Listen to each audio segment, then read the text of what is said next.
Surprise. We have a quorum again. So if I could shut that outer door to the hallway. And that's not penance. I didn't. I wasn't by the screen at all. And with a pending amendment is the amendment offered by Mr. Inslee, who is now recognized for 5 minutes. Thank you, Mr. Chair. Wait 1 second. Shh. Yeah, no, we did report it. No, we did, yeah. Oh, did we not report the amendment? I thought we did. We did the title, and didn't I say it was considered as read? I don't think, okay. We did. I thought you. We did. And Mr. Inslee is now recognized for 5 minutes in support of his amendment. Thank you, Mr. Chair. This is a disappointing day because this really is gutting a major part of the Clean Air Act. And if people disagree with that, they need to take it up with the Supreme Court, because the Supreme Court has said under the Clean Air Act there's a requirement to protect human health associated with these gases. And this essentially makes it illegal to enforce the Clean Air Act. And it's disappointing because this whole thing started under a Republican president, Richard Nixon, enforced by EPA William Ruckelshaus, and I was in Seattle. But now we're really having a Republican war on science, and there are casualties on this war on science, and hundreds of thousands of casualties. In fact, there are 9 million U.S. children in the U.S. today who have been diagnosed with asthma at some point in their childhood. So there are 9 million potential casualties of this Republican war on science.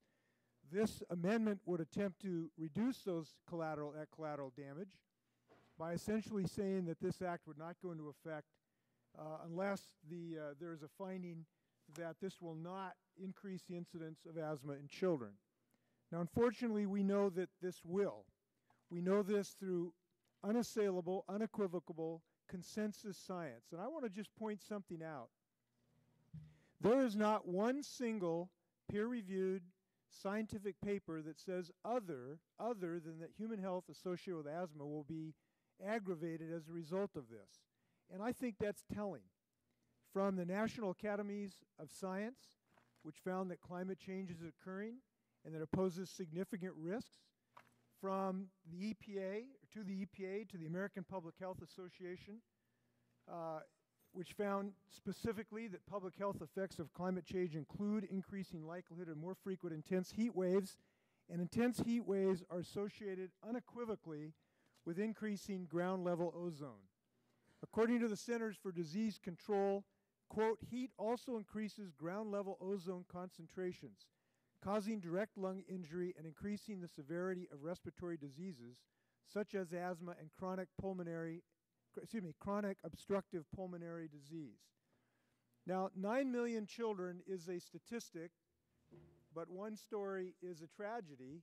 I just ran into a woman in a hall just before we broke. Her son Lucas is 2.5 years of age, Lucas Bergman of Seattle, Washington. He was diagnosed at 14 months with asthma. Within the last several months, he's been treated in the emergency room 3 times, always during the weekend. Lucas Bergman is a collateral damage casualty of this war on science, and I don't think we should allow it to stand. Will the gentleman yield? Briefly. Is the gentleman suggesting that climate change is leading to this child's asthma? I mean, this very child? I am not suggesting. I am saying categorically, conclusively, without scientific uncertainty of any degree, that climate change gases will accelerate and aggravate the incidence of childhood asthma. If and one you cannot find, let me finish, you cannot find one single peer-reviewed journal that will say to the contrary. Now, you can get people that are working with oil companies to blog all you want, but there isn't one established scientific body in the world today that says otherwise. Now, this is kind of seemingly a harsh thing to say. I like my Republican friends. They're colleagues. I respect them. But you can't run from the fact that by gutting the Clean Air Act, you make childhood asthma more frequent and more aggravated. And the reason is, if you don't understand the science, is that heat increases ground level ozone. And ozone aggravates childhood asthma. And if you've ever seen a kid trying to breathe, maybe you'd feel about this the way I do.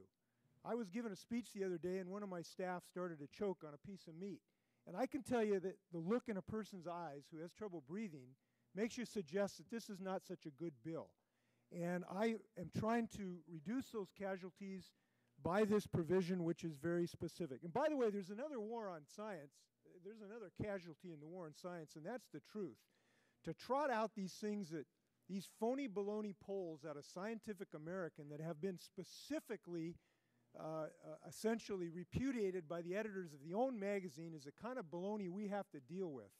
And I just look forward to the times where we can work in a bipartisan fashion based on science, and the science of kids' health is real clear here. And before I yield, I'll give you that lady's phone number. You call the mother up of this kid, and you explain to him why your vote's a good idea. I'll yield. Mr. Chairman. Mr. Chairman. Gentleman's time has expired. Gentleman from Illinois is recognized. Just to 5 minutes. speak against the amendment, you know, my colleague from Washington State can get very impassioned, but the fact is that nothing in EPA's record regarding the push to regulate global warming gases supports this claim. In fact, the term asthma is mentioned only once in the endangerment finding in the context of particulate matter emissions from potential wildfires. Let me say that again. The term asthma is mentioned only once in the endangerment finding, and only with regard to wildfires, which even the EPA says is acknowledges there are exceptional events. So, as my colleague can prey on the emotions of taking and using young children, the worst event to human health is poverty. The worst thing that destroys families is poverty. And to say that all we're trying to do is say, let's don't charge for carbon use. It will increase energy costs. It will increase a gallon of gas. Even when we started this debate 2 years ago, it was 50 cents a gallon. Look at the cost of gasoline today. Look at the cost of electricity generation. Look what's going on in the world today with now the question on nuclear power. 20% of our electricity is nuclear power. 40% is coal. We want to raise the cost on coal power electricity. We want to continue to raise the cost of our manufacturing sector. What the real fact is that the public weighed in on this debate.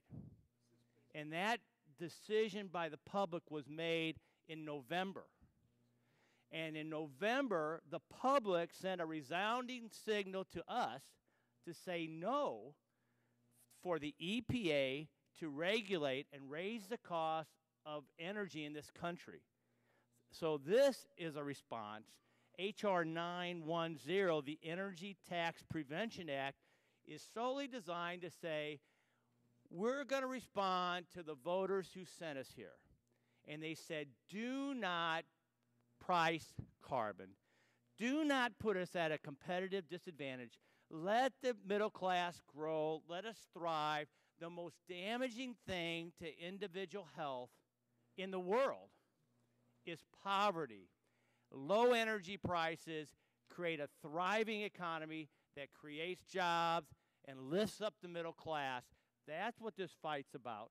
And it's unfortunate that we're using kids as a political tool when the EPA does not even mention asthma in the endangerment filing, and the EPA only mentions asthma in particulate matter in wildfire. I mean, that's just the facts. So, there comes a time, and my colleague, Mr. Whitfield, I'd like to yield to Mr. Whitfield for a minute. Thank you. I just want to read one sentence from testimony given before this committee on this very issue from our witness, Dr. Roberts. We are fundamentally mistaken if we believe for 1 minute that greater EPA control over CO2 will make the slightest difference to asthma sufferers. So, facts are interesting things. When you quote them, they come back to haunt you when facts on this issue is on our side. Gentleman yield. The gentleman yield. I'd be happy to yield to the Chairman Emeritus. thank you very much for yielding. I see how you're framing the debate. I'm not framing the debate. You all are framing the debate no, on no, asthma. We're not. We're framing the debate on energy and energy costs. You're framing it on an assault on the health of children, where the EPA's own record says that asthma is only mentioned once in the endangerment finding, and that's with wildfires and particulate matter. So how dare you say greenhouse gases is a cause on the attack for kids on asthma? The gentleman Would yield. gentlemen yield further? I'd be happy to. I wasn't, framing the debate is not, I didn't mean that in a pejorative way. You're looking at it from a certain perspective, and I appreciate that perspective. You're looking at it in terms of the economic impact on our economy, the costs to the industries involved, and your statement about poverty being the biggest problem, I don't disagree with it. I think it's absolutely right. I just don't see how stopping EPA from acting solves any of those problems. The And other thing reclaiming my 1 second, you saw the coal miners and the 15,000 coal miners. Those families now live in poverty because of regulations. I yield back. Gentleman's time has expired. Chair would recognize the gentlelady from California, Ms. Eshu, for 5 minutes. Thank you, Mr. Chairman.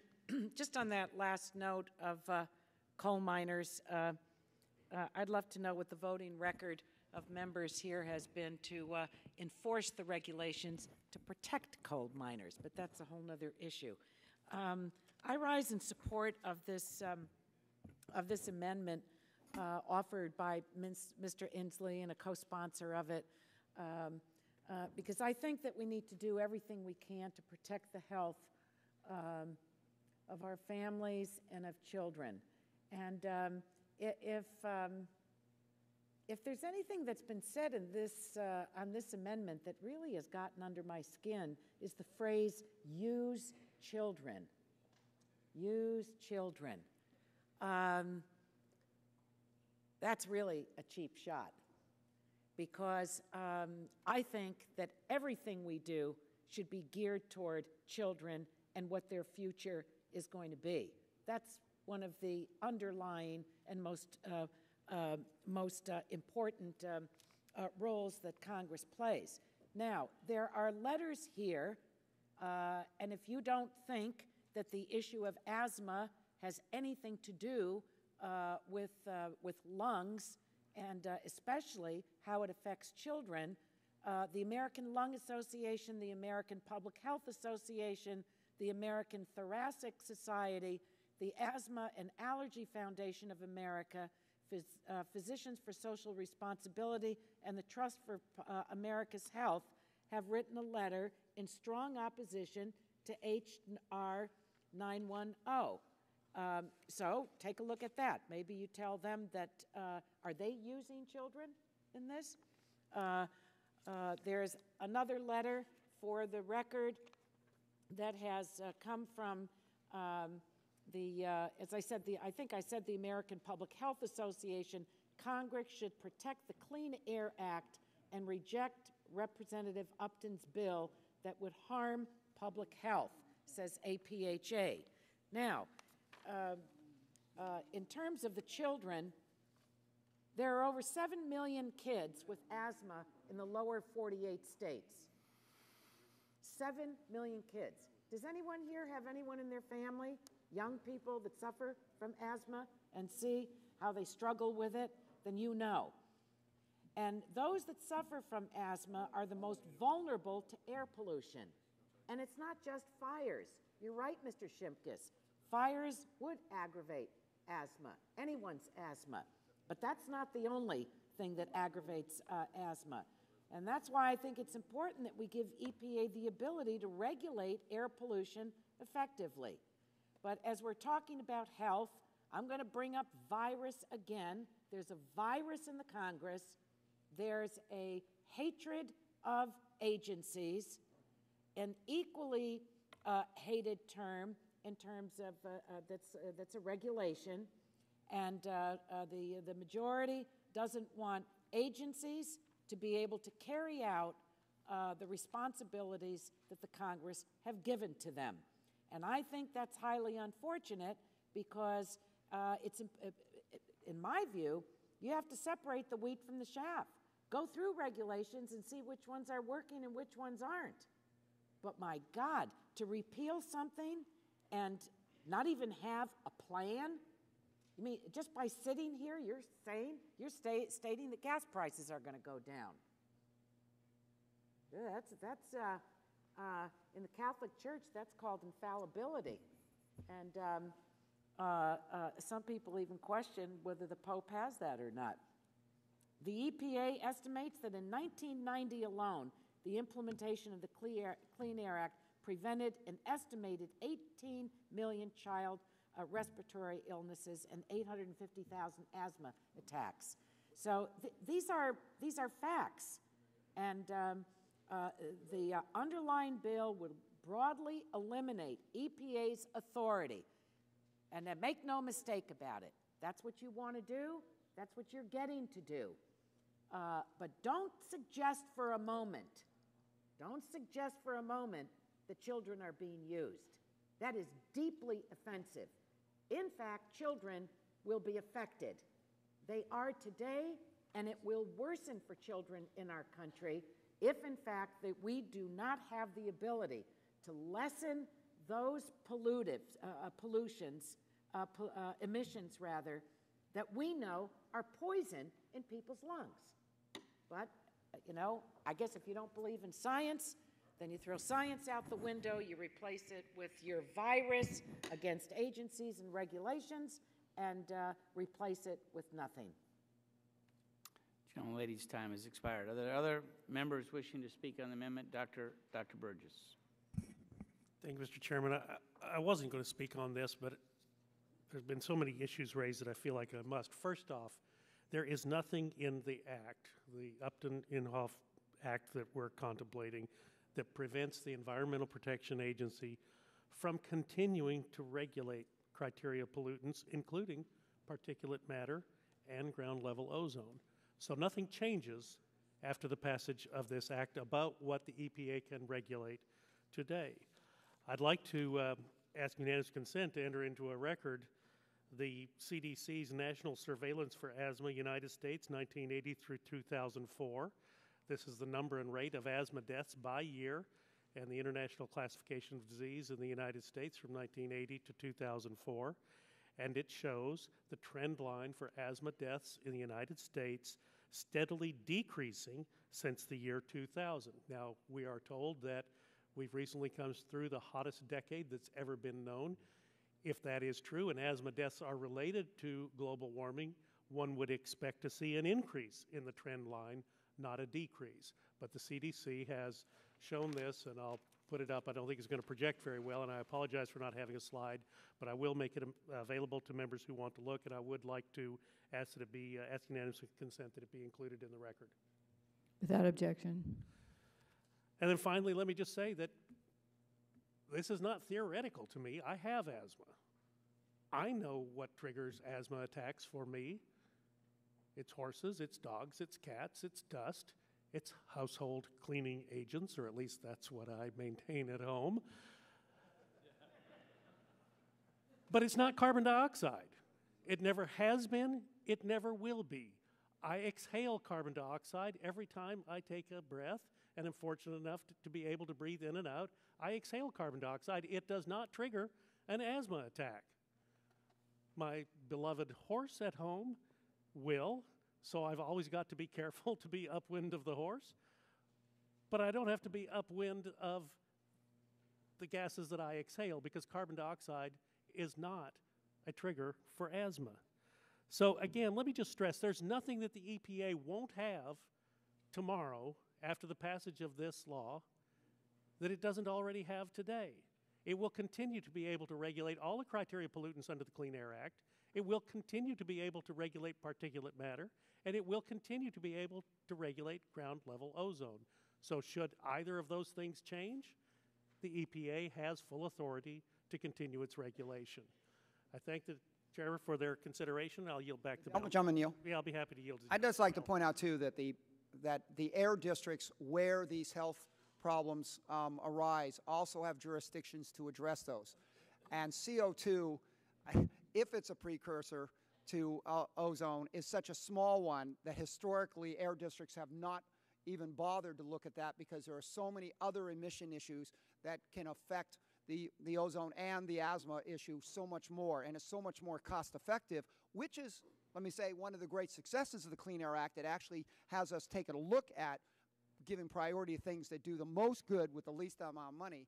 If you have these problems within an air basin, not only the EPA, but more importantly, the air district management people address those and address it in the most cost-effective way to be able to get the results so the children are protected. This is not an issue that would be applied globally. It's something that would be applied locally where air risks occur, and that is within the scope of the intended purpose of the Clean Air Act, not a global strategy basically trying to address, ice cap melt. I yield back to.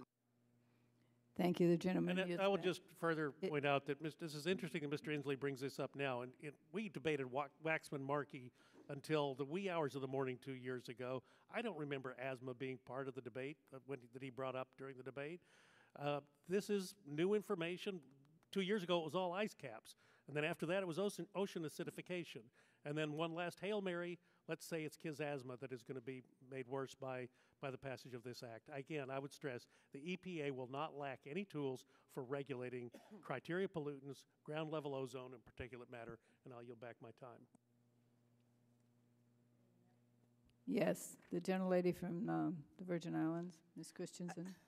I just had to do a lot of research and reading on the impact of climate change and health, global warming and health, and every research paper that I looked at, any reports coming from any of the scientists, clearly listed asthma and respiratory diseases at the top of the list of diseases that would be exacerbated by climate change. Now, I believe that some of the greenhouse gases can exacerbate asthma, but it's not so much directly from the greenhouse gases, it's from the greenhouse gases' impact on climate change and the acceleration of climate change, which will create more asthma and respiratory diseases in our population. I'm a grandmother of a 4-year-old with asthma, and so I know what it's like. And as a physician, I've taken care of many patients with asthma.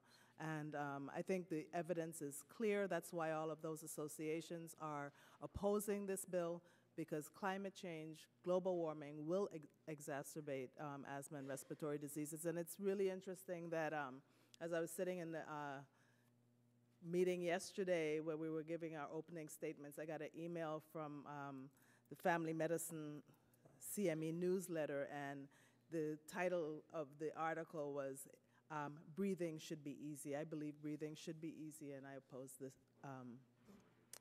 I support this amendment.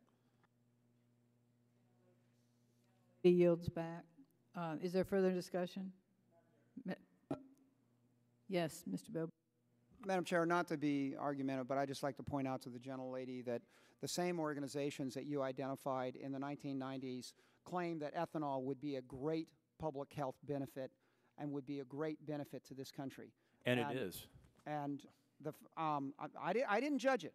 I'm just saying that that was their claim at that time. And I think the real concern I'd ask both of us on the aisle looked to is that we do not just accept that because one model may look like it supports the fact that we have this change, the other model, which is desertification and the change in the rain patterns, those studies now are starting to show that we do need to sit down and talk about is there going to be desertification as predicted, because that was a major component to the concerns about the particulate issue.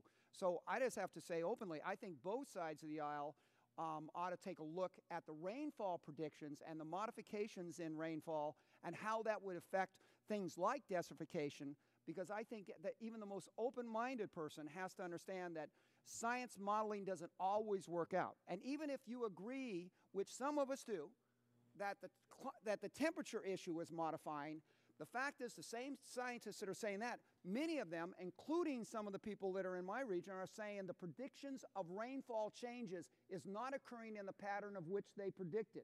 And so I just ask my colleagues, go back and let's revisit some of these studies and see how much of the predictions on rainfall have been fulfilled, because a lot of the predictions of impact on health was based on that rainfall change that hasn't been reflected in existing observations. And because of that, I think there's something that both sides could work on, trying to go back and double check the science. And I yield back to the Madam Chair. Gentleman yields back. Mrs. Baldwin, recognized for 5 minutes. Moved, I would yield my time to the gentleman from Washington, Mr.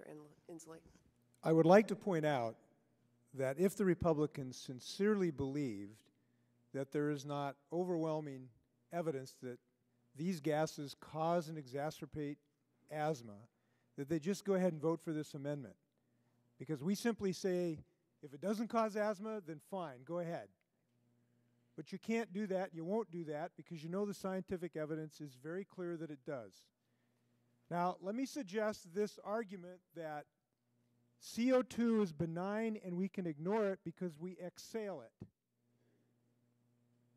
That is about as good an argument as saying if you just got ran over by a tsunami in Japan, you'd say, well, earthquakes are benign because it was the tsunami that got me. It was the water, not the earthquake. CO2 causes a cascading series of events which endangers human health. I just want to read the Center for Disease Control. Quote, climate change will affect air quality through several pathways, including production and allergenicity of allergens such as pollen and mold spores, and increases in regional ambient concentrations of ozone, fine particles, and dust. Then you go to the EPA conclusion, and they were very clear on this point, and they concluded this. Air quality effects. Increases in regional ozone pollution relative to ozone levels without climate change are expected due to higher temperatures and weaker circulation in the United States relative to air quality levels without climate change. Climate change is expected to increase regional ozone pollution with associated risks in respiratory illnesses and premature death. Now, that's just, I don't know how you have a clear assessment of the United States scientific community. Now, this thing about using children, I just want to tell you how I met this child. I just have a picture of him. His name is Lucas Bergman. Now, I met him an hour ago. I just happened to run into him. Let me tell you how I ran into the mother of Lucas Bergman. She was here arguing against some of the things that some of the folks are doing here against science on health care involving the health care reform bill. And she told me that her son also had this problem with asthma, and she'd been in 3 times into the ER room because of this problem. Now, if Mr. Shimkus or anybody would want to go out and tell that lady that she shouldn't worry about taking her kid to the ER room because maybe it'll cost 1/10 of a cent more in gasoline somewhere in the next several decades, that's not going to win the argument with her. Would the gentleman yield? Sure. If you give me her name and her address and phone number, I'll call her. I'll be happy to. And I will do that. And I'm sure she'll welcome your call. I think you'll have better results on the mound this year than you will in that argument, but we'll see about it. So I would just say that we've got a clear case here of ignoring science. Let's not make it worse and have more casualties. Thank you. Will the gentleman yield? It's Mr. Time, but I'm speaking agent. Is it Ms. Baldwin's time? Yes. Do you yield? Who are you yielding to? Oh, to Dr. Cassidy, okay. You know, you can't prove a negative. And so the problem with a bill like this is you can't prove a negative, number one. Number two, where you're from has fairly cool temperatures. So this unfortunate child, who we're all sympathetic for, this child's asthma kind of proves what Burgess's point is that it's not related to the higher temperatures in Washington State, unless I presume he's from Washington. If I may reclaim Tammy Baldwin's time here. Only Mrs. Baldwin can reclaim her time. And if she reclaims her time, and do you recognize the gentleman from Washington? Yes. If you really are sympathetic with this problem, vote for my amendment. I mean, if you're really sympathetic with this problem. And I don't know why it's so hard to understand that when we have increasing ozone at whatever the ambient ozone layer is in Seattle, when you increase it, you aggravate the conditions that lead to asthma. Now, I don't know why that's so hard for the Republicans to understand. Every single scientist who has looked at this issue has made that conclusion. And you guys haven't produced one single scientist to the contrary. Now, if you are sympathetic, vote for the Inslee Amendment.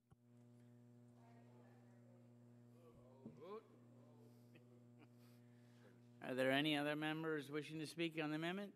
Seeing none, We'll have a vote on the amendment. All those in favor say aye. All those opposed say no. No. Here's the noes have it. Noes have it. The amendment is not agreed to. Are there other amendments? Are there other members seeking an amendment? Mr. Chairman. Offered amendment. The chair would recognize the gentleman from Illinois, Mr. Rush. Mr. Chairman, I have an amendment at the desk. Clerk will report the title of the amendment. It's amendment number 24. It's co-sponsored by Congresswoman Eshoo. 21, I'm sorry, 21. Amendment offered by Mr. Rush. And the amendment will be considered read by unanimous consent. And the gentleman from Illinois is recognized for 5 minutes in support of his amendment. Thank you, Mr. Chairman. Mr. Chairman, this amendment simply revokes the provisions of this act from going into effect until the EPA administrator, in consultation with the Secretary of Defense, certifies that the consequences of not regulating greenhouse gas emissions and its subsequent impact on climate change, including the potential to create sustained natural and humanitarian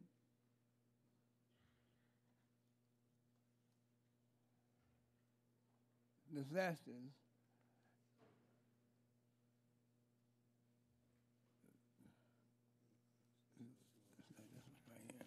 Mr. Chairman, it's the wrong amendment. Amendment 20. All right, this amendment, Mr. Chairman, simply revokes the provision of the act from taking effect until the EPA administrator certifies that the United States investment in technology that reduces greenhouse gas emissions, such as renewable energy, including wind power, solar power, hydropower, biomass, biofuels, and geothermal power, and energy efficiency, exceeds China's investment in such technology. According to a report by the Pew Environmental Group in 2010, China enacted plans to invest nearly $740 billion over the next 10 years in renewable energy programs. Up until 2009, the U.S. was the world's top investor in renewable energy projects before losing this place to China. In the report titled "Who's Winning the Clean Energy Race? Growth, Competition, and Opportunity in the World's Largest Economies," it notes that during 2009, China's increased its investment in renewable energy technologies by 50%. This included an investment of $34.6 billion in wind, solar, and other renewable energy sources, almost doubling the $18.6 billion investment in these clean energy technologies by the U.S.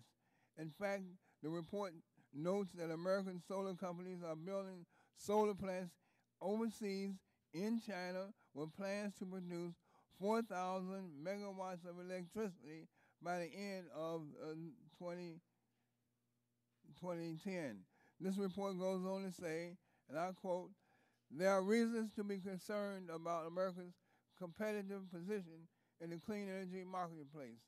Relative to the size of its economy, the United States clean energy finance and investments lag behind many of its G2 partners. Mr. Chairman, we must regain our position as the world's leading investor of renewable energy technologies, because the nation that leads the globe in clean, efficient, and renewable energy technologies will also be the country that leads the world. Mr. Chairman, this bill falls short of this, and my amendment goal is to correct this failure and this gaping hole in this particular bill. And with that, I will yield back the balance of my time. Gentleman yields back the balance of his time. I would yield myself 5 minutes. I would just say, though I have not looked at your amendment in great detail, I would just remind the gentleman that as we look at renewables, 28 states now in the United States have renewable energy standard. Michigan, my state, is one of those. and we're well on the way to achieving that goal. In the next 5 to 10 years, I've sat down with my utilities. We've seen great investments, and not only in Michigan, but throughout the Midwest and other states as it relates to renewable in terms of wind and solar. China, we know, uses 3.5 times more coal than the United States, and I don't think that we're ready for this amendment as part of the process, but I welcome other members to respond. And I look at the gentleman from Kentucky. Be glad to yield him time. Thank you for yielding. I have in my hand a letter from Carol Browner, Ron Klain, and Larry Summers to the President of the United States regarding his renewable energy loan guarantee and grant program that was established with the stimulus plan. And while this amendment is certainly well-meaning in every way, the reality is, and the fact is, as this memo points out, wind power and solar power are not competitive in the marketplace. And without these extensive subsidies, 55% for wind of the cost, half for solar of the cost, these industries simply cannot compete. So basically, if we adopted this amendment, I think we'd really be worse in our condition, because if these greenhouse gas regulations go into effect, we're going to basically close down the supply from coal, of electricity produced from coal, and we're going to be saying, giving EPA the authority to try to have more investment in wind and solar. And this memo, even from the President's own advisor, states that it cannot be done without immense subsidies. Anybody else? Gentleman, I would yield. It's still my time. I'll yield to the gentleman from California, Mr. Bilbray. Yes, Mr. Chairman, I'd just like to point out, I think that this raises a good issue. The fact is, while we're talking about this, China is building 20 new nuclear power plants as we speak. We're building 2. They're 1/10 our economy. That pretty well figures out 100 times more activity in that than we're allowing to be legal in this country, because we've blocked so much of it. 98% of the rare earth mined in this country, in the world, was in this country 30 years ago. Now, 98% of it's in China. Now, what that have to do with climate change issues? The fact is, the wind generators depend on permanent magnet technology. That's rare earth to be able to make the wind generators. Electric cars depend on permanent magnet electric motors. That's rare earth. In fact, every Prius has 70 pounds of rare earth. We haven't opened up our public lands for mining of rare earth. Those are outlawed and held off, fenced off from the ability for us to be able to do what China is doing. And let me just say that if you talk about it, we talk about green fuels. I hope my colleagues on both sides of the aisle will join on a bill to say, let's go to the next generation of clean fuels, and let's create a federal reserve for clean fuels at the Salton Sea, and be brave enough to exempt the production of clean fuels from the Clean Water, Clean Air, and the Endangered Species Act.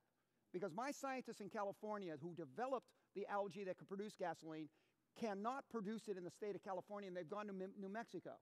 So when we talk about China, let's talk about what aren't we doing of making it legal to do what you're talking about China being able to do. Americans have been fenced off from the answers for environmental alternatives, and we ought to be working together to tear those fences down and allow a clean future to be legal. That's all I'm asking for.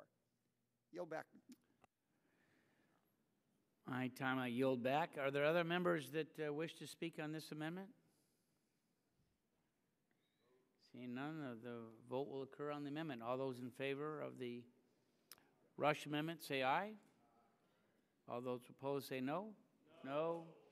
Noes have it. The noes have it. The amendment is not agreed to. Are there other amendments to the bill? Gentlelady from California, Matsui. Mr. Chairman, I have an amendment at the desk. The clerk will report the title. An amendment offered by Ms. Matsui. And without objection, the amendment will be considered as read. The staff will disperse the amendment, and the gentlelady is recognized for 5 minutes. Thank you, Mr. Chairman. My amendment would simply say that the Upton-Inhofe legislation cannot take effect until the EPA administrator determines that climate change is not a threat to the U.S. economy. I think this is a common sense amendment. I've heard my Republican colleagues say over and over again that this bill is about the economy and about jobs. Well, I think it's about more than that. It's about overturning the science, ignoring serious risks to public health, and the future investment in clean energy technologies. But it is also about the economy because climate change and our failure to act on it is a serious threat to our economy and our ability to be competitive in the coming years. The truth is that unchecked climate change will cause serious impacts with serious costs. In my hometown of Sacramento, we understand the consequences of climate change, including changing storm patterns and increasing spring runoffs. Unchecked global warming will alter our way of life and force us to spend precious resources adapting to or suffering from an altered climate. But I am just as concerned about what our failure to act will mean for our ability to succeed economically and compete internationally. Some critics of EPA standards say that they will kill jobs. They argue that requiring our nation's power plants and industrial facilities to be more energy efficient will hurt the economy. They could not be more wrong. In fact, requiring increased efficiency is one of the steps China is taking right now to boost its economy, and it's working. China's economy and even Germany's economy is reaping the benefits, and we risk falling further behind. Requiring improvements in efficiency creates jobs. In Sacramento, we have over 230 clean energy companies who are selling and manufacturing American-made clean energy products. I routinely hold roundtable and forums with CEOs and business leaders in the region, and they understand climate change exists and want certainty in the marketplace to move forward with their clean energy products to better compete here in this country and around the world. I also hear the same sentiments from national business leaders and leading economists that we must continue to invest in the clean energy economy. China attracted $35 billion of investment in clean energy in 2009, nearly twice as much as the United States. According to the head of policy analysis at Bloomberg New Energy Finance, China has become the undisputed global leader in attracting new investment dollars. China is the world's largest manufacturer of solar panels and wind turbines. Chinese companies produce 43% of the global solar panel supply and 39% of the world's wind turbines. The $15 billion worth of solar panels China exported in 2009 was more valuable than America's corn, beef, and chicken exports combined. This is simply unacceptable. Our nation must be the world's leader in manufacturing clean energy technologies and exporting them abroad. The United States needs to fight for these clean energy jobs. We need to step up to the plate, and that means more efficiency and clean energy, not less. Efficiency and innovation produce jobs and strengthen our economy. They lead to investment. If anything, EPA standards are too timid, but they're a start. The real job killer would be to roll back these standards in order to protect and encourage dirtier technologies. That's a mistake our economy cannot afford. I urge my colleagues to support this amendment. I yield back my time. Gentlelady yields back. Are the members on our side? Mr. Shimkus recognized for Thank you, Mr. Chairman. To speak against the amendment, the premise is that the EPA agency will determine that climate change is no longer a threat to the U.S. economy. Well, that's what we've been asking Administrator Jackson to give us a reading on from all the hearings that we've had up here. In fact, in the last hearing we had just last week, we juxtaposed her statements that the economy and job aspects will not be used in the analysis. We juxtaposed that with the new presidential executive order that said everything will take an analysis of jobs in the economy. So it's very difficult for us to trust her to do this when she hasn't done it before, and right now she's not complying with the president's executive order to do just that. Now, she said she would. She said she would go back. We have more issues than just greenhouse gases to deal with Administrator Jackson on. We've got Boiler Mac, we've got Merkley Mac, we've got transport rules, we've got cooling towers, we've got clean coal combustion, And these are all a five-prong attack to really raise the cost of fossil fuels and really hurt the economy. So if we could, you know, we would like for her to comply with the president's executive order. She said she would. She hasn't so far. And we believe that once she does that, we'll find out, as all the industry folks have said, that when you raise the cost of energy across the board, whether it's in the service industry, whether it's in the manufacturing sector, maybe it's to operate government, when you raise the basic cost of energy, everything costs more. People who then have to buy and sell and produce goods and services have less to do that. The economy suffers. So please reject the Matsui amendment. Would the gentleman yield? I would yield. Coming from Michigan, and watching across the country, in the last 3 years, we have lost 1 in 5 manufacturing jobs.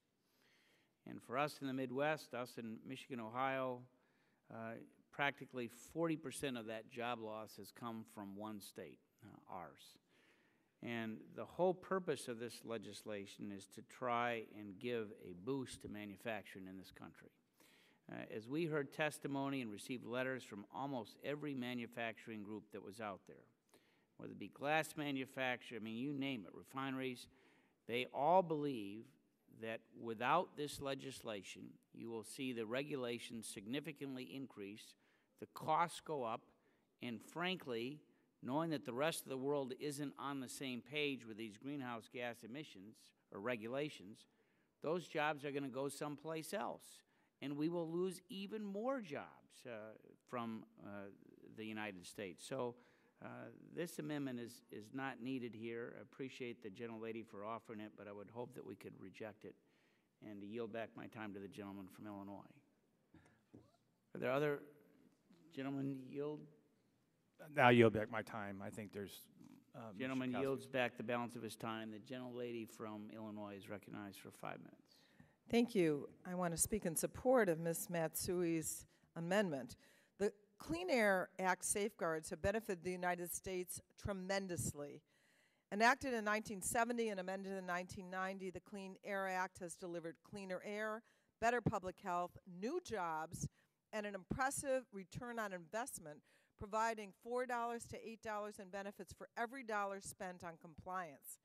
In the last year alone, programs implemented pursuant to the Clean Air Act amendments of 1990 are estimated to have reduced premature mortality risks equivalent to saving over 160,000 lives, spared Americans more than 100,000 hospital visits, prevented millions of cases of respiratory problems, including bronchitis and asthma, enhanced productivity by preventing 13 million lost workdays, and kept kids healthy and in school, avoiding 3.2 million lost school days due to respiratory illness and other diseases that are exacerbated by air pollution. History has proven that clean air and strong economic growth are mutually reinforcing. Since 1990, the Clean Air Act has reduced emissions of the most common air pollutants by 41%, while gross domestic product increased 64%. Clean air regulations have also spurred important technological innovations, such as catalytic converters that help make the United States a world leader in exporting environmental control technologies. These activities create jobs for Americans across a wide range of industrial professions and crafts. Many power plants and factories slated to receive job-creating, pollution-reducing upgrades to meet updated Clean Air Act standards are located in the same highly industrialized regions where unemployment currently is particularly high, as in Michigan or Illinois, where I'm from. Importantly, jobs installing or operating pollution controls in American facilities cannot be sent abroad. Data from the International Brotherhood of Boilermakers indicated that the number of Boilermakers in the U.S. increased by 6,700 or 35% from 1999 to 2001 as a result of the EPA standards to implement the Clean Air Act. The Institute of Clean Air Companies estimates that preparations to comply with just one of those standards have occupied approximately 200,000 person-years of labor over the last 7 years. By 2008, that industry was generating approximately $300 billion in annual revenues and directly supporting nearly 1.7 million jobs. Air pollution control equipment alone generated revenues of more than $18 billion in 2007. Environmental technology exports also strengthened U.S. trade balance, generating $11 billion of surplus in 2008. These exports have grown dramatically from less than $10 billion in 1990 to $43.8 billion in 2008. And the U.S. share of foreign environmental technology markets has been increasing. EPA projects that the Clean Air Act will provide $2 trillion in benefits in 2020, over $30 in benefits for $30 in benefits for every dollar spent. In contrast, climate change is a huge threat to the economy. Climate change is increasing extreme precipitation events. The amount of rain falling and the heaviest downpours has already increased roughly 20%. Flood damage already costs the United States billions of dollars every year. Climate change is increasing the extent and intensity of wildfires. A recent study found that based on observed patterns, a modest 1.8 degrees Fahrenheit increase would increase annual area burned from 1.3 million acres to 4.5 million acres, more than tripling the average area burned. And the total costs of a single large wildfire are estimated in the hundreds of millions of dollars. The committee received testimony that modest warming over the century will reduce yields of corn, soybean, and cotton by 30 to 46%. And severe warming could reduce those yields by 63 to 82%. Climate change will further stress water resources in the West by increasing droughts and reducing storage in snowpacks. As every member from the West knows, water is key to economic prosperity in the West. It's raising sea levels, threatens huge costs to coastal cities and other infrastructure.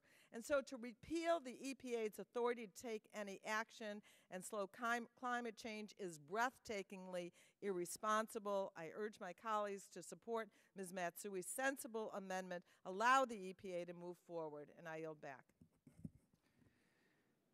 Gentlelady yields back her time. Are there other members wishing to speak on this amendment? If not, we're ready to vote on the amendment. All those in favor say aye. Aye. Those opposed say no. No. Noes have it, appear to have it. They have it. Over. Are there other amendments Chairman, being wanted to be offered? The gentleman from Illinois. Mr. Chairman, I have an amendment at the desk. It's amendment number 24. Amendment number 24. The clerk will report the title. An amendment offered by Mr. Rush. And by unanimous consent, the amendment will be considered as read. Staff will Mr. Chairman, you didn't disperse. say unanimous consent it will be approved? Is that No. I said be considered as read. Oh. And the staff will disperse the amendment, and the gentleman from Illinois is recognized for 5 minutes. Thank you, Mr. Chairman. Mr. Chairman, this amendment simply strikes everything.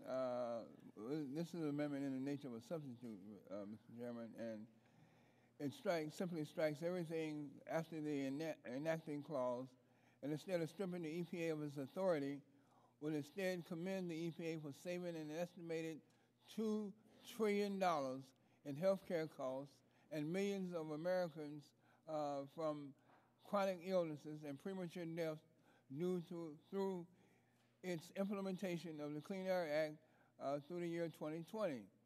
This amendment will also change the title of the bill from the Energy Tax Prevention Act of 2011 to read, "A bill to commend the EPA for saving an estimated $2 trillion in health care costs and millions of Americans from chronic illnesses and premature deaths through its implementation of the Clean Air Act through the year 2020. Mr. Chairman, the EPA did not one day suddenly decide to begin regulating greenhouse gases on a whim, but in fact was responding to the 2007 Massachusetts versus EPA decision, where the Supreme Court ruled that the EPA did not have the power, even the obligation to regulate, greenhouse gases as air pollutants if the agency found that these greenhouse gases endangered public health. Indeed, this endangerment finding required the EPA to regulate these gases, especially in the absence of congressional action to protect the public. Mr. Chairman, we know that in the 40 years since its enactment, the Clean Air Act has decreased air pollutants by 60%, even as our economy has grown by over 200%. A peer-reviewed EPA study estimated that the financial value of healthcare costs saved because of EPA's implementation of the Clean Air Act is projected to reach $2 trillion by the year 2020. EPA's implementation of the Clean Air Act amendments is also projected to save Americans from 230,000 cases of premature mortality, 200,000 heart attacks, 17 million lost work days, and 2.4 million cases of asthma attacks in the year 2020 alone.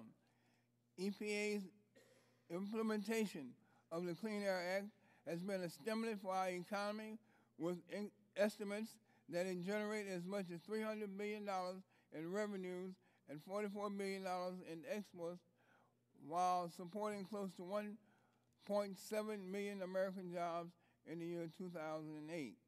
There are projections that the global annual market for environmental technologies and services will surpass $700 billion by 2010, and the EPA is at the forefront in ushering in an era of cleaner, renewable energy technologies that will help make us safer, more independent, and more efficient as a nation.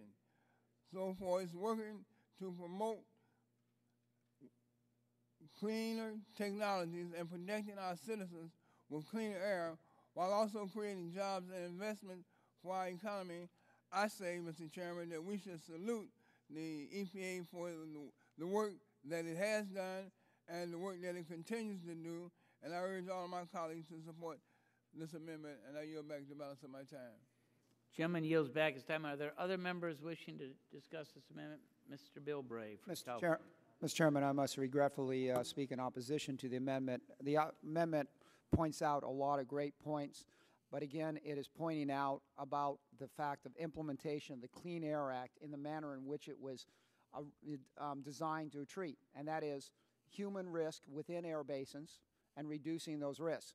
Where this, the base bill is talking about the CO2 and the whole climate change issue, which was never meant to be addressed under the Clean Air Act. It was never designed to address things like something that was as close to inert as CO2. And I'm going to say this.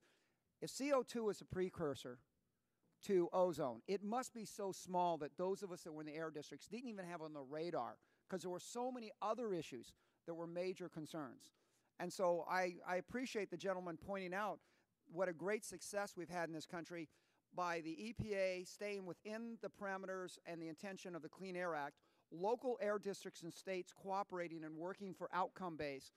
But the fact is that the amendment does not really address the concept that somehow we're going to spend hundreds of millions of dollars going after CO2, when in fact, maybe we ought to be bringing this up, that if the same effort was made to reduce the emissions from diesel, which is a toxic emission, we may have a lot less children with asthma, a lot more health benefit, and a lot less economic impact.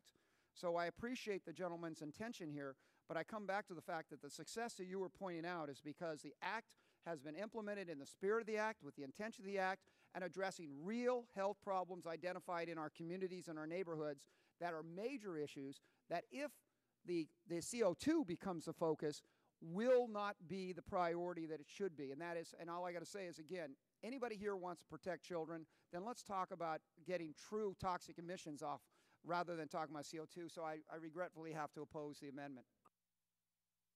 Gentleman, yield back his time. Are there other members wishing to speak on the amendment? Seeing none, we're ready to vote on the amendment. All those in favor say aye. All those opposed say no. No. The noes appear to have it. The noes have it. The amendment is not agreed to. Are there further amendments to the bill? Seeing none, we're prepared shortly to get to final passage. I would just, as the staff might alert the members, we will have a roll call vote on final passage.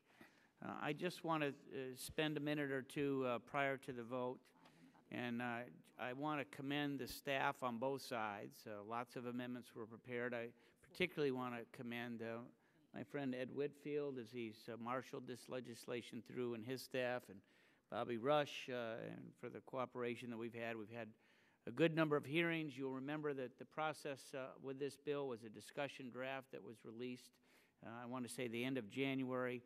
There was reaching out to members on both sides of the aisle, not only here on this committee, but in the full House, as well as in the Senate. Would note that Mr. Ray Hall and Colin Peterson, two fine gentlemen, are original co-sponsors of the bill. We all realize, Republicans and Democrats alike, that our country is hurting. We have an unemployment rate that for many of us in states are double digit, but nationally it's about 9%. And we have lost 1 in 5 manufacturing jobs over the last number of years, and there are a good number of us that believe, in fact, that these new EPA regulations will increase costs for every manufacturer out there. And that means for every employer that those higher production costs mean higher costs for consumers, which is something that has driven us to move this piece of legislation. It doesn't gut the Clean Air Act. This bill does not do that.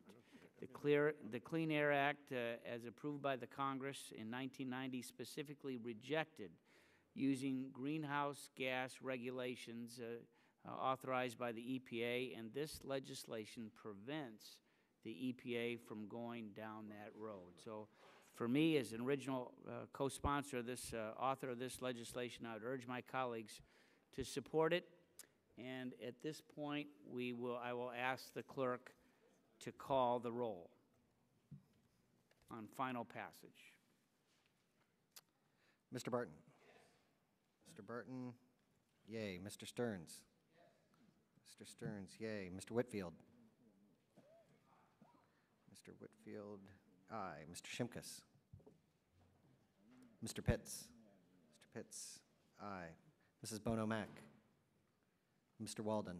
Aye. Mr. Walden, aye. Mr. Terry? Aye. Mr. Terry, aye. Mr. Rogers? Aye. Mr. Rogers, aye. Mrs. Myrick? Mrs. Myrick, aye. Mr. Sullivan? Mr. Sullivan, aye. Mr. Murphy? Mr. Murphy, aye. Mr. Burgess? Mrs. Blackburn? Mr. Bilbray? Mr. Bilbray, aye. Mr. Bass? Mr. Bass, aye. Mr. Gingrey? Mr. Scalise? Mr. Scalise, aye. Mr. Latta? Mr. Latta, aye. Mrs. McMorris Rogers? Mr. Harper? Mr. Lance? Mr. Cassidy? Mr. Cassidy, aye. Mr. Guthrie? Mr. Guthrie, aye. Mr. Olson? Mr. McKinley? Mr. McKinley, aye. Mr. Gardner? Mr. Gardner, aye. Mr. Pompeo? Mr. Pompeo, aye. Mr. Kinzinger? Mr. Griffith? Mr. Griffith, aye. Mr. Waxman? No. Mr. Waxman, nay. Mr. Dingle? No. Mr. Dingle, nay. Mr. Markey? Mr. Towns? Mr. Towns, nay. Mr. Pallone? No. Mr. Pallone, nay. Mr. Rush? No. Mr. Rush, nay. Ms. Eshu? No. Ms. Eshu, nay. Mr. Engel? No. Mr. Engel, nay. Mr. Green? No. Mr. Green, nay. Ms. DeGette? Ms. DeGette, nay. Mrs. Capps? Mrs. Capps, nay. Mr. Doyle? Mr. Doyle, nay. Ms. Schakowsky? Ms. Schakowsky, nay. Mr. Gonzalez? Mr. Inslee? Mr. Inslee, nay. Ms. Baldwin? Ms. Baldwin, nay. Mr. Ross? Mr. Ross, aye. Mr. Wiener? Mr. Weiner, nay. Mr. Matheson? Mr. Matheson, aye. Mr. Butterfield? Mr. Barrow? Mr. Barrow, aye. Ms. Matsui? Ms. Matsui, nay. Ms. Christensen? Ms. Christensen, nay. Mr. Upton? Mr. Upton, aye. Other members wishing to vote, Ms. McMorris Rogers. Ms. McMorris Rogers, aye. Mr. Kinzinger. Mr. Harper. Kinzinger, aye. Mr. Markey. Aye. Well, I was hoping to get him. Mr. Markey, nay. Mr. Lance. Mr. Butterfield. Ms. Blackburn. Mr. Burgess. Blackburn, aye. Dr. Burgess, I'm sorry. Mr. Shimkus. Mr. Ms. Shimkus, Bonomack. aye. Ms. Dr. Bonomack, Gingrey. aye. Dr. Gingrey, aye. Are there other members that have not been recorded?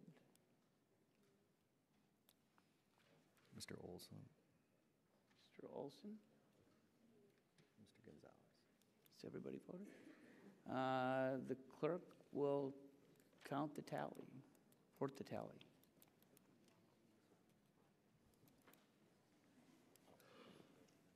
While the clerk is tallying the votes, we'll start 5 minutes after this with the HJ Res 37. Mr. Chairman, while the clerk's counting the vote, pursuant to House Rule 11, Clause 2L, I'm notifying you of our intent to submit minority views regarding H.R. 910. Without objection, that's fine.